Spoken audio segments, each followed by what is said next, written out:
Es de todos conocidos la palabra de Gálatas que nos habla del fruto del Espíritu.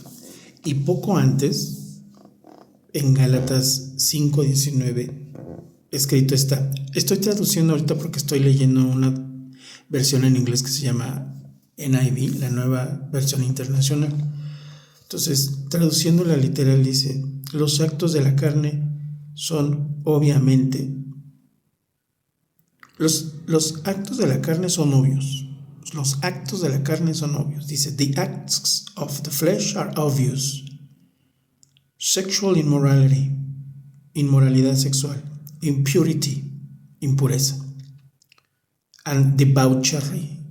Debauchery es así como todos los excesos de los placeres. El libertinaje en exceso, alcoholismo, droga, cualquier adicción de compras, adicción de drogas sintéticas, adicción de pastillas, adicción de medicinas, adicción de programas de adicciones, excesos, y obviamente los excesos carnales, ¿no? Sexuales. Idolatría, que ya sabemos que no es solo tener un muñequito, sino idolatría es también rezarle a un santo o a una virgen para que interceda por nosotros. El único intercesor es Cristo. Idolatría también es idolatría al dinero. Al final idolatría es idolatría a uno mismo. Ajá. Y se traduce de muchas maneras. No nada más es por una figurita. Brujería. And witchcraft. Hatred, odio. Discordia. Jealousy, celos, esos accesos de ira, de enojo, así de explotar, de estallar sobre las personas. Ambición egoísta. Y es interesante que lo pongan selfish ambition, porque el tener ego no es malo, hay que ponerlo en su lugar. Todo lo que nos dio nuestro Padre es bueno, nada más que nosotros nos excedemos. O dejamos que se desborde. Entonces dice selfish ambition, ambición desmedida, también es un exceso, ambición egoísta. Podemos ambicionar estar en Dios, podemos ambicionar hacer cosas positivas para la gloria de Dios en los talentos que Él nos dio, pero no que nosotros seamos los que estemos encima de todo. Podemos tener ambiciones para ayudar a nuestra familia, a nuestro país, para hacerlo la gloria de Dios. Pero no que todo sea para mí nada más, o por conveniencia. Eso es el selfish ambition. Dice después, disensiones, peleas. Podemos discutir sanamente, podemos discutir pasajes de la Biblia sanamente, términos si se quiere, ya en un método, un modo más teológico si se quiere. No es necesaria la teología, pero quien le guste estudiar más, nada más que no sea burlarse de los demás. Eso ya es un impulso carnal. Burlarse, faltarle el respeto a las personas. O sea, sí decir lo que pensamos, diferir, porque es lógico entre los seres humanos, porque solo el Mesías nos va a aclarar todo cuando vuelva. Pero mientras Él por eso nos deja que nosotros reflexionemos en la palabra y veamos también cómo nos tratamos los unos a los otros. Como usted sabe, hay muchas denominaciones judías, hay muchas denominaciones católicas, cristianas. Muchas sí están muy, muy, muy mal y muchas tienen diferencias. Y a veces se llegan a enojar muy fuerte o a acusarse de falsos maestros cuando son errores. Y claro, ser falso maestro es un error muy grave, pero me refiero a que no siempre es porque alguien sea un falso maestro, sino que se equivocó. O sea, alguien se equivocó y el único que no se equivoca es Cristo. Dice, facciones, ¿no? O sea, ¿eres de mi equipo o eres de los de ellos? ¿Eres de esta forma de pensar el cristianismo o de la otra? Porque si no, no eres. Y dices, pues es que no es tanto así. ¿Qué es lo que está causando esa facción, el ser facciosos? No, mi forma de pensar la Biblia es la buena, la tuya no. Hay que ver de qué se está hablando.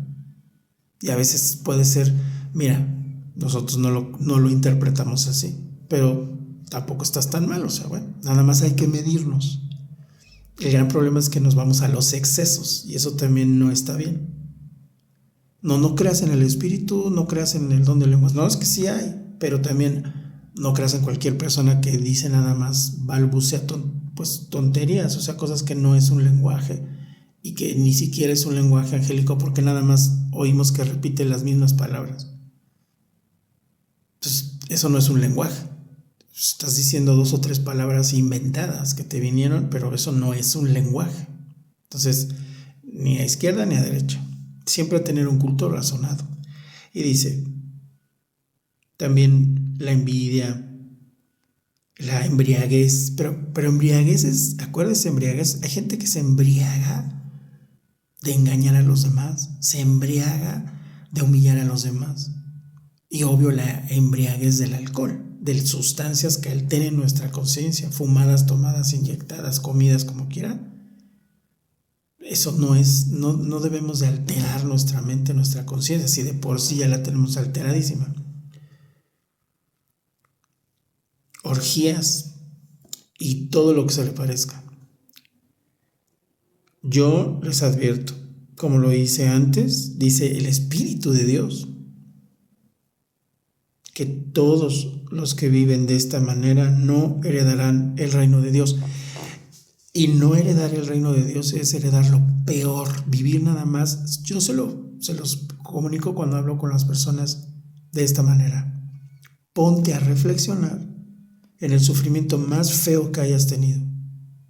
En ese sufrimiento, en esa incomodidad que te quieres tú solito te quieres borrar del mapa, Dios no lo quiera. De esa sensación que tienes que no te deja. Ahora imagínate eso por una eternidad. No vas a aguantar y además no te vas a poder quitar la vida. Dios aplica el castigo porque Dios dice, tú hiciste estas cosas, ¿recurriste a mí? No, tú solito te las provocaste. Entonces la ley se aplica para ti. Pues ese es tu castigo, esa es tu recompensa. Pero si tú reconoces a Cristo, empiezas a pensar en Él, en Dios, puede ser un proceso. Porque yo, en lo personal, nosotros no abogamos con que ahorita di esta frase y ya no, reflexiónalo, pero empieza a ubicarte que Dios existe, que Dios es único, que nada más hay uno y que solo es mediante Cristo.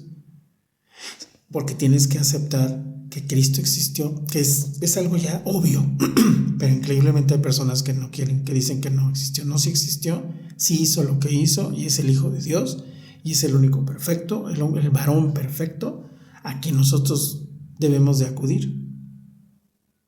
Y entonces cuando tú reconoces y dices, sí es cierto, yo he sido mi propio Dios, yo he querido manejarme a mi modo y he ignorado la palabra porque pensé que era solo religión. Me voy a quitar de eso y voy a leer la palabra y perdóname, Dios, quizá ahorita ni lo siento por completo, pero en mi conciencia es cierto, he estado mal. Ni siquiera he estudiado tu palabra, ni siquiera te he pedido perdón, ni siquiera he evaluado contigo las cosas, ni siquiera te he dado gracias de todo lo que tengo. Voy a quitarme todas las sillas que pongo en medio, todos mis pretextos por no acercarme a ti. Entonces ahí es donde se define quién es el escogido. El escogido, a pesar de todo, empieza a indagar en Dios, empieza a reflexionar, unos más pronto, unos más lento, pero empiezas a darte cuenta que te sientes mal de tu vida. Ahí ya te está llamando Dios, te ha llamado desde antes, pero ahí ya lo empiezas a sentir, dices, sí es cierto, y entonces tú empiezas también a luchar con eso mismo que te da Dios, si no, no podríamos. Y entonces ya podemos llegar y entonces dice, pero entonces el fruto del Espíritu es amor, pero el amor de Dios, no el amor del mundo. El amor del mundo es, no le digas nada, no seas malo, no le digas sus verdades, déjalo, cada quien puede hacer lo que quiera, no juzgues. Es la única partecita que aprovechan de la palabra y está incompleta. Eso no es amor, ese es el amor de los hombres, que es muy bajo, ¿no? El amor de Dios es tener tacto para decirle las cosas a la gente, porque cuando decimos palabra, nosotros nos estamos señalando a nosotros. Por eso es tan importante, tan delicado, tan hermoso, tan fuerte, tan retador el que digamos palabra, porque estamos diciendo palabra de Dios, ¿no? Cristo la decía porque Él es perfecto, sin pecado. Pero nosotros sí tenemos pecados. Entonces hay una parte que en realidad podría ser una hipocresía. Dices, pues, ¿cómo me estás hablando tú de la palabra si eres también un humano bien fallido? Y dices, sí, esa es la cuestión. Pero precisamente te quiero llamar a que te des cuenta. Somos todos pecadores, pero hay unos que ya nos dimos cuenta que ya no queremos serlo, que hay un Dios y que Cristo nos salvó. Entonces ahora sigámoslo, aprendamos, empezamos a pedirle que nos ayude a corregirnos. Y por eso hablamos palabra, pero efectivamente si yo te digo esto, pues yo también he hecho pecados, yo también estoy en faltas, cualquiera. Los pastores preeminentes, los judíos muy importantes, pero están llenos de dinero, con varias casas, coches y mucha comodidad, tienen que evaluar eso. Es una prueba de fe. Ya están viviendo muy cómodamente. No digo que sea malo tener prosperidad, pero ahí empiezan sus retos. La soberbia, el orgullo, el que nunca se equivocan, nunca aceptan ninguna corrección de nadie, se alejan ya del pueblo, ya no le están enseñando directamente a los congregantes, se dedican a viajar. Hay otros que sí, pero cada uno. Y es un reto diferente. El único perfecto, el hombre varón perfecto es Cristo nada más. Y en eso debe de haber paciencia, como dice, ¿no? Amor, alegría. Yo veo que el pueblo cristiano en realidad siempre está enojado, triste o miedoso. Todo le da miedo. Todo le da miedo a una parte del cristianismo. ¿Cuándo va a ser? ¿Qué va a pasar? Todo le da miedo. Todo le da enojo, se enoja de los demás. Sí hay una etapa, pero hay que seguir, porque no debemos de estar enojados con los demás y mostrarles desprecio, porque nosotros también somos pecadores, porque mostrar desprecio por los demás ya es estar en contra de Cristo. O sea, ¿es imposible seguir a Cristo? Sí, pero solo por Cristo luchamos contra ese imposible. Y Él nos ayuda. ¿Por qué? Porque Él dice, bueno, por lo menos ya entendiste que tú te equivocas, sí. Entonces, por eso tenemos que tener mucha paciencia, forbearance, viene aquí, paciencia, amabilidad, ser amables, ser buenos, o sea, ser bondadosos, ¿no? Creer, ser fieles, dirigirnos a las personas con educación, aunque le digas algo que está mal, pero tienes que pensarlo mucho, porque decírselo es como si te lo dijeran a ti. Entonces dices, pues yo soy pecador. El que diga que no es un mentiroso. El pastor más grande que tú te imagines es pecador, también comete errores. Tú no los conoces, ni yo tampoco. ¿Es mi problema? No, es problema de él con Dios. Grado de pecado, también no es mi problema, es problema de él con Dios. Si yo llegara a ver eso, sí, yo tengo que orar, ser muy cortés y todo, y indicarle en que se está equivocando, teniendo a Cristo en medio, para que no se me pase la mano. Porque no debo de vengarme, de decir, ya le caché algo a este varón que es muy famoso, pero ya se lo caché. No nos debería de sorprender, al contrario, es ir por el alma y decir, pastor, hermano, quien sea, volvamos al camino, ¿no? Gentileza, control, templanza, dominio propio. El dominio propio comienza en el evitar el decir algo por coraje o porque nos dé gusto corregir a alguien. Nos debe de dar gusto de que el hermano regrese, no gusto de que, a ver, yo sé más que usted. No. Entonces, primero pues hay que orar mucho para controlarnos, y en ese verdadero amor de que ya nos quitamos nosotros el tronco de nuestro ojo, entonces ya podemos decirle al hermano, pero entonces ya vamos con más calmita. A menos de que resulte una cosa de alguien que de veras ofenda a Dios y todo, y que sea un necio y así, pues sí, puede ser que nos equivoquemos en ser más fuertes en lo que decimos, pero el principio tiene que ser con mucha paciencia. En contra de estas cosas no hay ley, o sea, ahí no hay ley, porque si tú eres amable, gentil, tienes dominio propio, tienes amor, el amor que da Dios, el amor que da Cristo, la paz que da Dios, la paz que da Cristo, ahí no hay ley que te diga nada. Pero ante ser enojoso, quererle buscar errores a alguien nada más para hacerlo sentir mal, para tú ensoberbecerte, ahí sí hay ley, porque eso no se debe de hacer. Que el Eterno nos siga guiando. Qué hermosa esta versión de la Biblia, es la la NIV hasta ahora. Es un poco polémica, ya hablaremos de ello en su momento, pero hasta ahorita todo bien.